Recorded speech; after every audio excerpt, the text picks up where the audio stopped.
فيها يفرق أمر الحكيم صدق الله العظيم صدق رسوله النبي الكريم الأمين إن الله وملائكته يصلون على النبي يا أيها الذين آمنوا صلوا عليه وسلموا تسليما اللهم صل على سيدنا ومولانا محمد وعلى آل سيدنا ومولانا محمد وبارك وسلم الصلاة والسلام عليك يا رسول الله وعلى آله وصحبه يا بالإذن الشيخ جو جوان بھائی بیٹھے ہوئے ہیں تھوڑا سا وہ آگے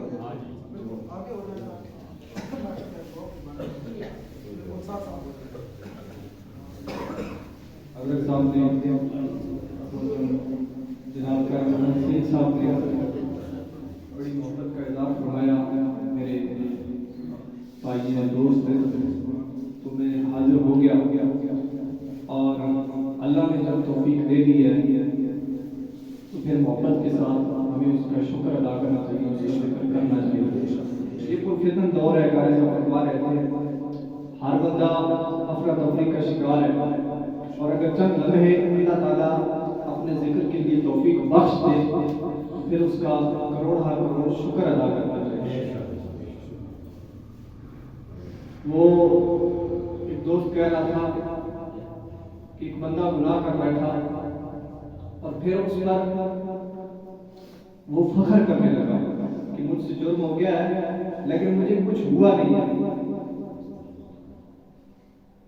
تو کسی عالم تک بات پہنچی انہوں نے کہا اسے بتاؤ کہ تم کہتے ہو تمہیں کچھ ہوا نہیں ہے اس سے بڑی بدبختی کیا ہو سکتی ہے کہ تم سے رب نے ہدایت کی توفیق چھین لی ہے اگر رب توفیق نہیں دے رہا تم سے توفیق چھین لی گئی ہے تم کہتے ہو تمہیں کچھ نہیں ہو رہا نماز نہیں پڑھتے تم کہتے ہو مجھے کچھ نہیں ہو رہا میں ڈرامے فلمیں دیکھتا ہوں تم کہتے ہو مجھے کچھ نہیں ہوتا میں جو مرضی کرتا پھروں ویسے ہی بندہ ڈراتا ہے مجھے کچھ نہیں ہوتا قرآن کی آیتیں پڑھ پڑھ کے سناتے ہیں مجھے کچھ نہیں ہوتا تو ڈر خدا سے خوف کر خدا کا اور اس پر رب سے توبہ کر اللہ تو نے مجھ سے توفیق نہیں توبہ کی چھین لی ہے کہ میں گناہ بھی کر رہا ہوں میں جھوٹ بھی کر رہا ہوں نافرمانی بھی کر رہا ہوں اور پھر اس پر میں نادم بھی نہیں ہوں بلکہ میں اس پر ڈٹائی کا مظاہرہ کر رہا ہوں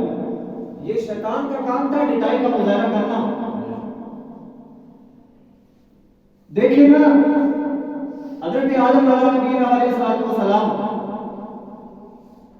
رب کی حکمت کا تقاضا تھا کہ آپ نے وہ پھل کھانا تھا اس کائنات میں وجود میں آنا تھا لیکن آپ جب پھل کھا بیٹھے تو اس کے بعد کیا کہتے ہیں ربنا ظلمنا انفسنا وان لم تغفر لنا وترحمنا لنكونن من الخاسرین اور ادھر شیطان ہے ایک تو سجدے سے انکار کر بیٹھا کہ خلقتنی من نار وخلقتہ من طین ایک تو انکار کیا رب کے حکم سے دوسرا اس پر ڈٹائی کا مظاہرہ کر رہا ہے تو گناہ پر فخر کرنا یہ شیطان کا کام ہے اور عاجزی کا اظہار کرنا یہ آدم علیہ السلام کا پوری کائنات کے ابا جان جو کائنات کے باپ جن کو کہا جاتا ہے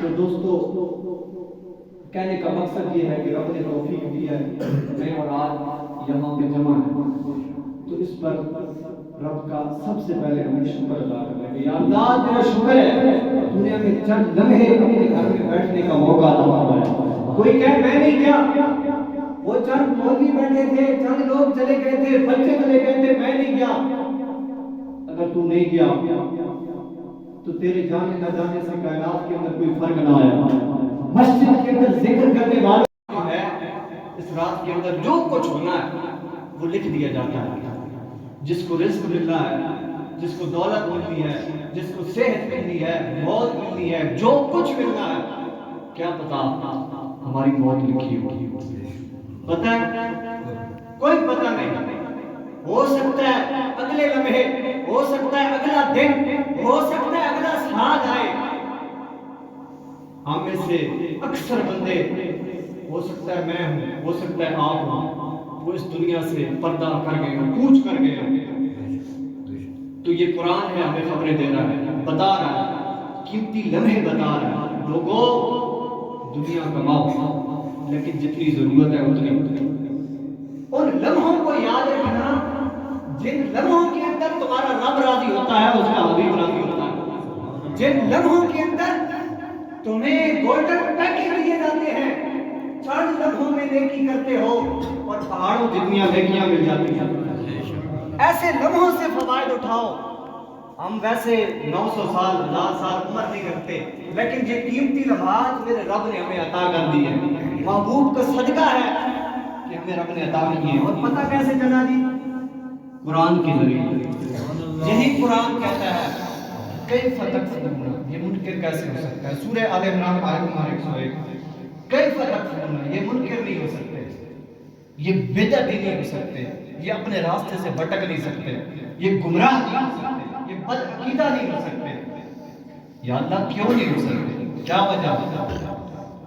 فرمایا اس لیے کہ وَأَنْتُمْ تُتْلَى عَلَيْكُمْ آیات اللہ، اس لیے کہ ان کے اندر رب کے قرآن کی آیات کی تلاوت ہوتی رہتی ہے۔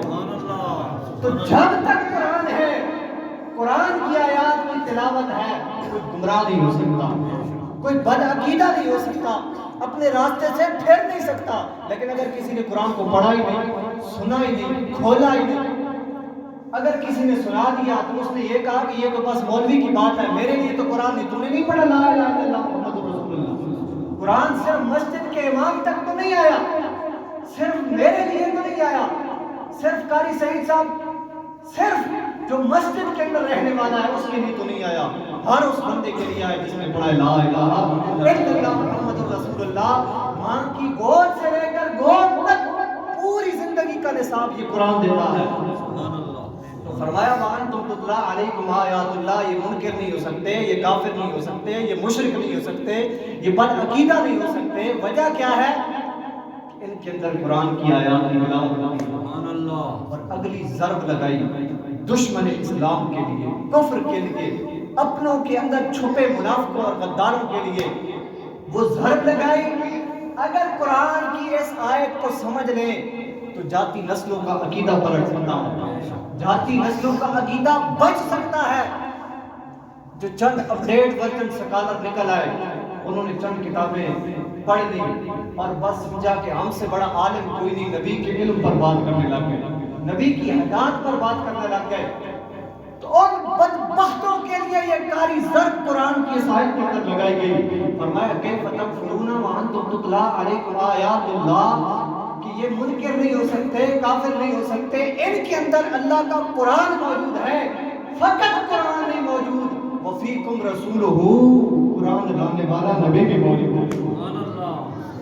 جس نبی پر یہ کلام اترا، یہ قرآن اترا، جس کے ذریعے تک آج امت سرخرو ہے، کامیاب ہے اور ایمان بچے ہوئی ہیں لاکھوں کروڑوں کے،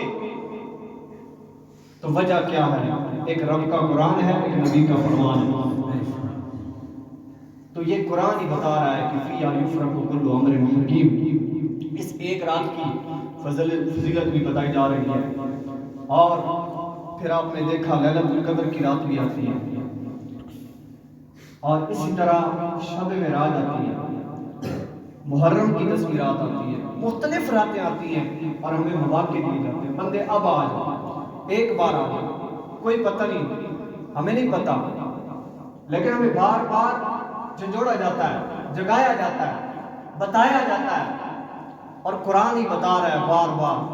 اور اس رات کے بارے میں ایک قرآن بتا رہا ہے، دوسری طرف نبی کا فرمان بتا رہا ہے۔ سیدہ عائشہ صدیقہ رضی اللہ تعالیٰ آپ فرماتی ہیں کہ نبی اکرم صلی اللہ تعالیٰ علیہ وسلم اپنے بستر مبارک سے اٹھ کر بعد تشریف لے گئے۔ میں نے ادھر ادھر دیکھا، سرکار جب مجھے نظر نہیں آئے تو میں نے دیکھا کہ نبی پاک صلی اللہ تعالیٰ علیہ وسلم جنت البقیع کے اندر تشریف فرما ہے۔ آپ توجہ میری جانب رکھیں، گھڑی کو چھوڑ دیں، گھڑی مجھے پتہ ہے انشاءاللہ آپ کی جماعت کا ٹائم اسی ٹائم پر ہوگی جماعت۔ سیدہ پاک فرماتی ہیں سیدہ عائشہ صدیقہ رضی اللہ تعالیٰ عنہ کہ میں نے دیکھا کہ نبی پاک صلی اللہ تعالیٰ علیہ وسلم اپنے بستر مبارک پر نہیں ہیں اور کدھر ملے؟ جنت البقیع کے اندر. اور سرکار نے اپنے چہرہ اقدس کو آسمان کی طرف اٹھایا ہوا. سرکار نے چہرہ اقدس کو پھیرا اور فرمایا اے عائشہ تمہیں کیا لگتا ہے کہ اللہ اور اس کا رسول ظلم کریں گے؟ یا رسول اللہ بستر پر تشریف فرما نہیں تھے تو اس وجہ سے بار آ گئی. سرکار نے فرمایا یہ جو رات ہے شعبان کی 15ویں رات، اس رات کو اللہ رب العزت آسمان دنیا پر اجلال فرماتا ہے. اور اللہ کرم کتنا فرماتا ہے؟ فرمایا بنی کرم کی بکریوں کے بالوں کی تعداد سے بھی زیادہ اپنے بندوں کی بخشش فرماتا ہے. کتنے کی بخشش؟ ایک نہیں، دو نہیں، لاکھ نہیں. بنی کلب کی بکریاں جن کی تعداد کو نہیں گنا جا سکتا. جب بکریوں کی تعداد کو نہیں گنا جا سکتا تو ان بکریوں کے بالوں کی تعداد کو کیسے گنا جا سکتا ہے؟ اور ان بکریوں کے بالوں کی تعداد بھی نہیں بلکہ اس سے بھی زیادہ اللہ رب العزت اپنے بندوں کی بخشش فرماتا ہے. تو کتنا خوش قسمت ہے جو اس رات سے فائدہ اٹھا کر انہیں میں شمار ہو جاتا ہے جن کی بخشش ہو جاتی ہے. بد قسمت ہے جو آپ کی رات کی نہیں بخشا جاتا. جب آواز آ رہی ہوتی ہے سرکار نے فرمایا سورج غروب ہوتا ہے صبح سورج طلوع ہونے تک آواز آتی ہے. ایک ہے رات کا پچھلا پہر ہر رات، ایک ہے لیلۃ القدر آپ سنتے ہیں بڑی فضیلت ہے، لیکن یہ پوری رات اس کے اندر یہ کوٹا دے دیا گیا سورج غروب ہوا ہے صبح طلوع ہونے تک رب کی رحمت صدا لگا رہی ہے، آواز آ رہی ہے کوئی بخشش مانگنے والا، ہے کوئی اولاد کا طالب، ہے کوئی معافی مانگنے والا. او بندے دنیا کماتے رہنا، ایک دن اندھیری قبر میں چھوڑ کے تمہارے بچے چلے آئیں گے. ساری دنیا کا کاروبار تمہارا پیسہ جاہو جلال ساری چودراہٹ ختم ہو جائے گی، ایک دن اندھیری قبر میں رہ جائے گا. تو آج ہے توبہ کرنے والا، ہے معافی مانگنے والا، ہے بخشش مانگنے والا، ہے کوئی پریشانیوں سے نجات مانگنے والا. آواز کون لگا رہا ہے؟ دینے والا. ادھر بیکاری ٹھک ٹھک کہتا ہے مجھے کچھ دے دو، لیکن کتنا کریم ہے 70 ماؤں سے بڑھ کے پیار کرتا ہے. وہ فرما رہے میرے بندے آ جا، کچھ چاہیے رزق چاہیے رزق دوں گا، رحم چاہیے رحم کروں گا. پریشانیوں سے نجات چاہتا ہے، ہر طرف پریشانیوں سے گھرے ہوئے یہ مسلمان در در کے جب دھکے کھاتے ہیں تو پھر انہیں سوچنا چاہیے ایک بار اس رب کے سامنے یہ ایک سجدہ جیسے تو گرا سمجھتا ہے 1000 سجدوں سے دیتا ہے آدمی کو نجات. اگر بندہ سمجھ جائے، اس تڑپ کو سمجھ جائے، اس طلب کو سمجھ جائے تو ان لمحوں کی قدر کرے. میرے دوستو آج کی رات توبہ کی رات، رحمت کی رات، کرم کی رات. اپنے رب سے ایک تو گناہوں کی معافی مانگی میں نے اور آپ نے، ایک انفرادی توبہ ایک اجتماعی توبہ. انفرادی توبہ سرکار نے فرمایا احادیث مبارکہ اور کچھ علماء کرام مفسرین محدثین نے جو نقل کیا کہ فرمایا اس رات بڑے بڑوں کی بخشش ہو جاتی ہے، لیکن کچھ لوگ ایسے ہیں جو اس رات بھی پھنس جاتے ہیں، ان کی بخشش نہیں ہوتی. وہ کون ہے؟ کا ایک والدین کا نافرمان ہے جو بدبخت ہے. جس ماں نے سردی کی راتوں کے اندر تجھے خشک بستر پر سلایا خود گیلے بستر پر سو گئی. جس باپ نے بچپن سے لے کر جوانی تک ہر جگہ محنت کی، پڑھایا لکھایا، پیسہ لگایا، کاروبار تک لگایا، اس باپ کی نافرمانی کرنے والا. تو سرکار نے فرمایا ایک کون ہے؟ والدین کا نافرمان. ایک وہ بندہ جو شراب پیتا ہے، ایک وہ بندہ جو زنا کرتا ہے، اور ایک وہ بندہ جو مسلمان کا کینہ دل میں پالے ہوئے ہے، نفرت پالے ہوئی ہے، بغض پالے ہوئی ہے. بغض کسی کے بھی ہو سکتا ہے. بھائی سے جھگڑا ہو گیا، بھائی کا بغض سینے میں آ گیا، مسلمان کا آ گیا، پڑوسی کا آ گیا، دوست کا آ گیا، کسی سے بھی کوئی بھی بغض سینے کے اندر، اپنے سینوں سے یہ بغض اور غم باہر نکال کر رب سے دعا کریں یا اللہ اپنے اور اپنے پیارے محبوب کی محبت عطا فرما. اس دل کے اندر وہ ذوق اور شوق عطا فرما، پیدا فرما، ذوق پیدا فرما. بار بار نبی کریم صلی اللہ علیہ وسلم کی سب سے بڑی بیٹی حضرت زینب کا قاتل، نبی اکرم صلی اللہ علیہ وسلم کی سب سے بڑی بیٹی، حضور کی 4 صاحبزادیاں حضرت سیدہ رقیہ، ام کلثوم، سیدہ فاطمہ اور سیدہ زینب. سب سے بڑی بیٹی کا قاتل مکہ سے مدینہ جا رہی ہیں، نیزہ مارا، آپ کے بطن اقدس کے اندر اولاد تھی، وہ تیر وہ نیزہ لگنے کے بعد آپ شدید زخمی ہو گئی، شدید زخمی ہونے کے بعد کچھ دن بیمار رہی اور آخر وقت آیا وہ شہید ہو گئی۔ اب یہ حضور کی بیٹی کا قاتل سرکار کے سامنے آتا ہے، فتح مکہ کا موقع ہے، نبی اکرم صلی اللہ علیہ وسلم کے سامنے جب آیا تو منہ کو چھپایا ہوا ہے اور نبی پاک صلی اللہ علیہ وسلم سے کہنے لگا سنا ہے آپ قاتلوں کو بھی معاف کر دیتے ہیں۔ سرکار نے فرمایا میرے چہرے سے پردہ ہٹاؤ، بار کلمہ پڑھ لو، میں نے تمہیں معاف کر دیا۔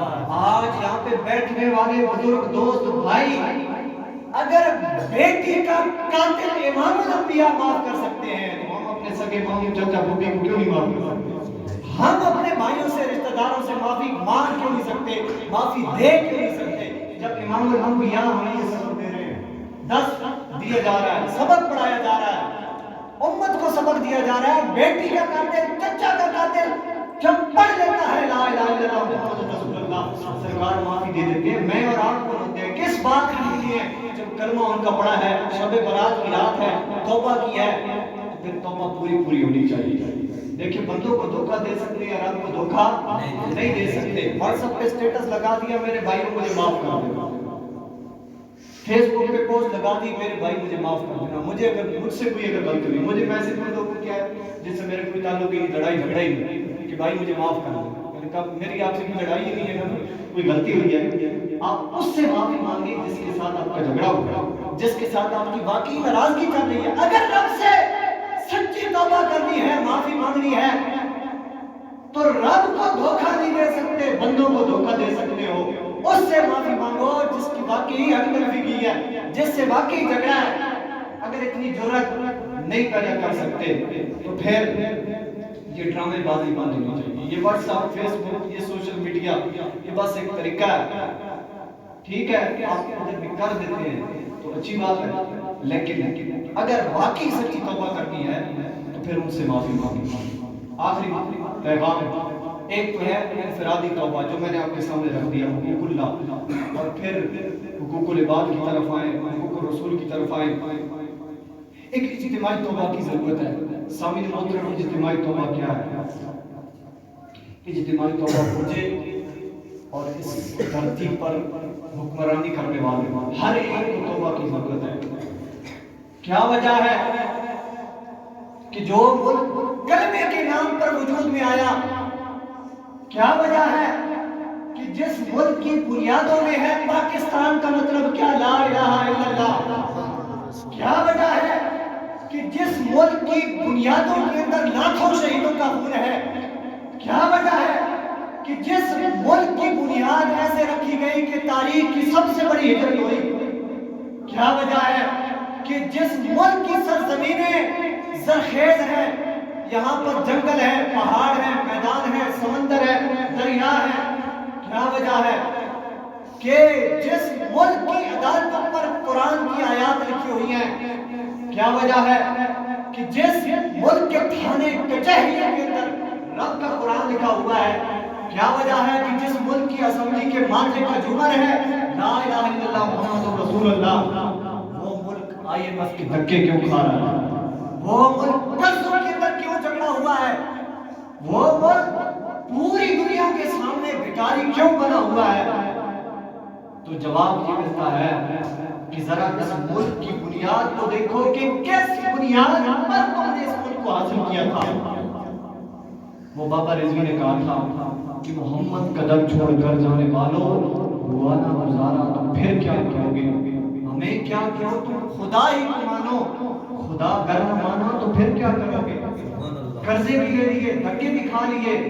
تو دوستو یہ درد ہے، یہ پیغام ہے کہ واپس پلٹ آئے نظام مصطفیٰ کی طرف۔ اس دھرتی کے تمام مسائل کا واحد حل نظام مصطفیٰ ہے، وگرنہ دھکے کھاتے رہیں گے، پستے رہیں گے، قرضوں میں جکڑے جاتے رہیں گے، لیکن کسی جگہ سے بھی امان نہیں ملنے والی۔ یہ بات لکھ لیں، اس بات کو صرف تقریر کے اندر یہ جوش خطابت مت سمجھے، بلکہ یہ حقیقت ہے کہ یہ جو بھی چیز ہوتی ہے جس بنیاد پر وجود میں آتی ہے، اگر بنیادوں کو بھلا دیا جائے وہ چیز کھوکھلی ہو جاتی ہے، وہ کسی کام کی نہیں رہتی۔ تو اس ملک کے تمام مسائل کا حل نظام مصطفیٰ اور وہ کس صورت کے اندر ہے، وہی ہے کہ ہر ایک مسلک کا بندہ، ہر ایک دھرتی پہ رہنے والا بندہ وہ ایک جھنڈے تلے کہتا ہے لبیک یا رسول اللہ۔ اب ذرا سارے مل کے ایک بار کہنا لبیک یا رسول اللہ۔ یہ کسی کا ذاتی نعرہ نہیں ہے، ہر مسلمان کے دل کی آواز ہے۔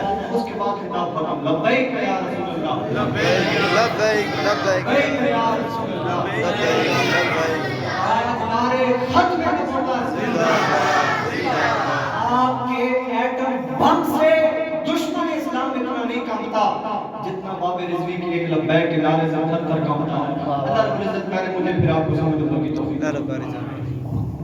ماشاءاللہ، جزاک اللہ۔